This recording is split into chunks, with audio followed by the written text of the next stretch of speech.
কিন্তু দুর্বৃত্তরা থাকে, এটা আগেও ছিল, এখনও যে নাই তা না।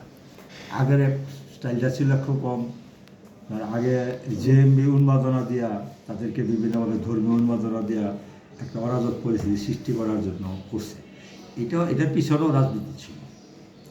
পাশাপাশি এখন ওই জিনিসটা একটু ধামাচাপা পড়লেও এখন কিন্তু আবার আরেকটা পরাজিত শক্তি আছে, যারা এই দেশে নির্বাচন, এই সরকার যাতে ভালো চলতে না পারে, নির্বাচন যাতে ভালো করে না হয়, এটা দেশের একটা বিশৃঙ্খল অবস্থাতে থাকে, তার জন্য কিন্তু তেমনিভাবে আবার কিছু একটা আন্ডারগ্রাউন্ড দল সৃষ্টি করে রাখছে। তারা বিভিন্ন সময় হুমকি দেয়, মাঝে মাঝে দু এক জায়গায় কিন্তু আক্রমণও হয়। এটা হওয়ার আশঙ্কা রয়েছে। যতই নির্বাচন ঘনাবে এটার আশঙ্কা তত বাড়বে। বিভিন্ন নামে বেনামে বিভিন্ন আক্রমণ করতে পারে।